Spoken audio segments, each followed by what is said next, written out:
वैसे कैसे हो दोस्तों, उम्मीद करता हूँ कि KGF चैप्टर 2 को देखने के बाद आप भी मेरी तरह मस्त मौज होगे।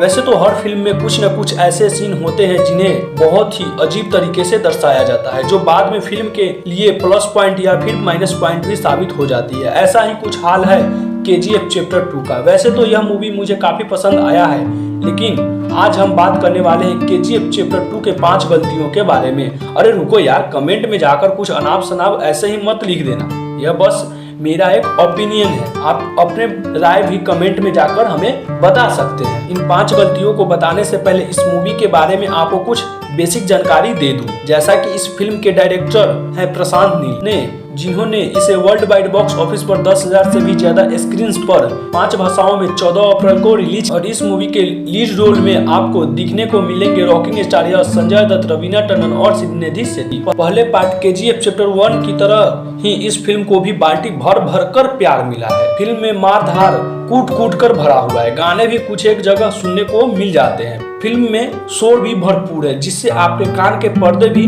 फटने की पूरी गुंजाइश है।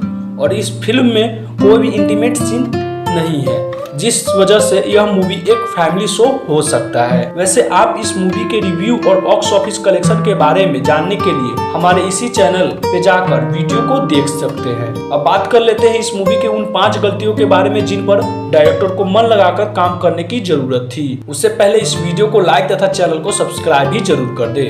मिस्टेक नंबर 1, विलेन्स का रॉब पराफिका। KGF चैप्टर 1 में कई सारे डॉन थे, गरुड़ा, कमल, एंड्रयूज, विराट, जॉन, राजेंद्र देसाई, शेट्टी, सूर्यवर्धन, गुरु पांडियन, मतलब कि हर सीन पर एक नया विलन। पूरे 2.5 घंटे यही जगह जगह छाए हुए थे। पहले पार्ट में तो इनका रॉब रुतबा समझ आ रहा था, फीलिंग आ रही थी कि भाई खतरनाक लोग हैं, रॉकी इनसे कैसे निपटेगा।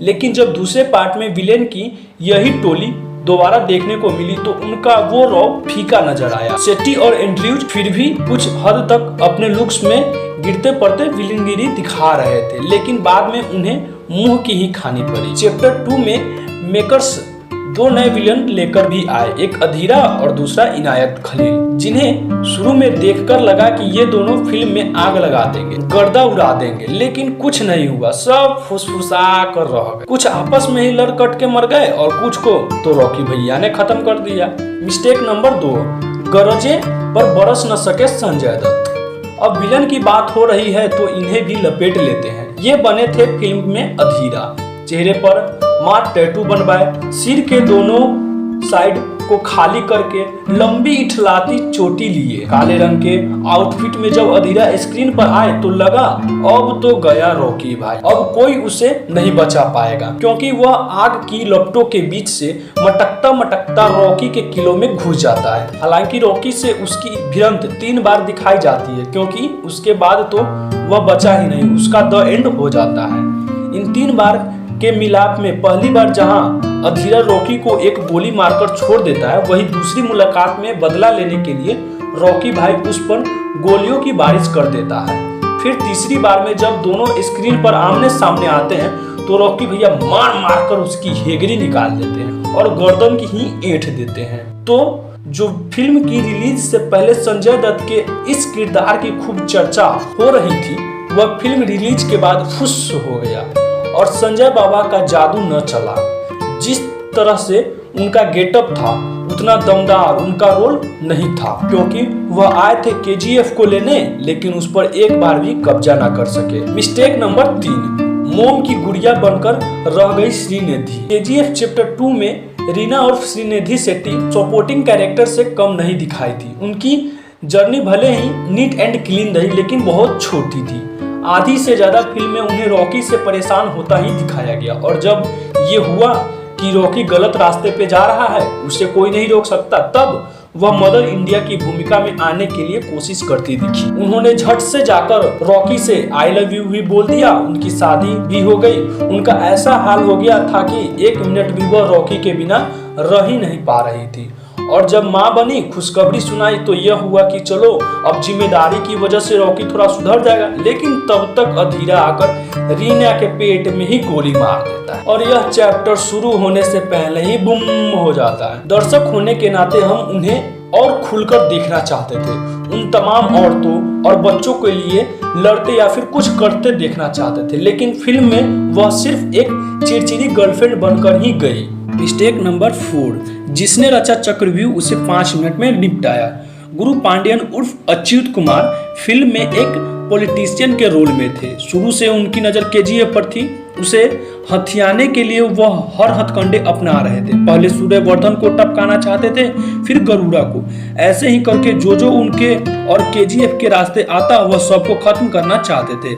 ऐसा उन्होंने कुछ हद तक किया भी, लेकिन जिस गरुड़ा को टपकाने के लिए उन्होंने रॉकी को हायर किया, उसी रॉकी ने उनके लिए मुसीबत खड़ी कर दी। हालांकि उन्होंने हिम्मत नहीं हारी। रॉकी को खत्म करने के लिए गरुड़ा पांडियन ने खलील के साथ हाथ मिला लिया था। गुरु पांडियन ने ही अधीरा को गरुड़ा के हमले से बचाया था। गुरु पांडियन ने ही रॉकी को मरने के लिए अधीरा को वापस बुलाया था। गुरु पांडियन ने ही केजीएफ पाने के लिए तीसरी माइंस का रास्ता अधीरा को दिखाया था। लेकिन ये सारी बातें उन्होंने एक फ्लैशबैक में दिखाकर निपटा दी।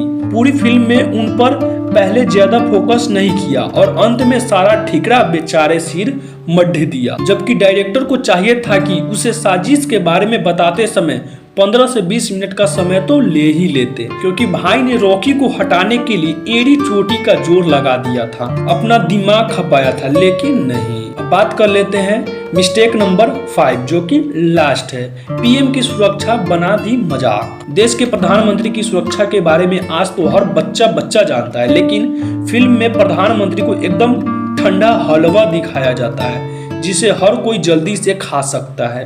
इंदिरा गांधी की सस्ती कॉपी में नजर आई रमिका सेन उर्फ रवीना टंडन ने स्क्रीन पर कोई कसर नहीं छोड़ी, लेकिन पद की मेकर्स ने धज्जियां उड़ा दी। पहले तो तब जब उन्हें एक आईएएस ऑफिसर पीएमओ में नाम लेकर बुला लेता है। दूसरा तब जब रॉकी उनसे मिलने के लिए फूलों का गुलदस्ता लिए पहुंच जाता है और कोई चेकिंग होती तक नहीं। तीसरा जब भरी और चलती संसद में खून से सने हुए हाथों में बंदूक लिए रॉकी एंटर करता है और गुरु पांडियन को पीएम रमिका सेन के सामने गोलियों से भून देता है और उस वक्त कोई सिक्योरिटी गार्ड नहीं होता है, पीएम का कोई बाउंसर नहीं होता है, सदन में सिर्फ यही 3 लोग होते हैं और गोली मारने के बावजूद रॉकी वहां से आराम से निकल जाता है। तो ये बातें थोड़ा रियलिस्टिक तरीके से दिखाई जाती तो थोड़ा पचाने में दिक्कत न होती। ऐसे इस फिल्म को बहुत ही जबरदस्त तरीके से बताया गया था। और अगर आप इस मूवी के बॉक्स ऑफिस कलेक्शन और रिव्यू के बारे में और जानना चाहते हैं तो हमारे इसी चैनल के वीडियो को जाकर देख सकते हैं। धन्यवाद। जय हिंद, जय भारत।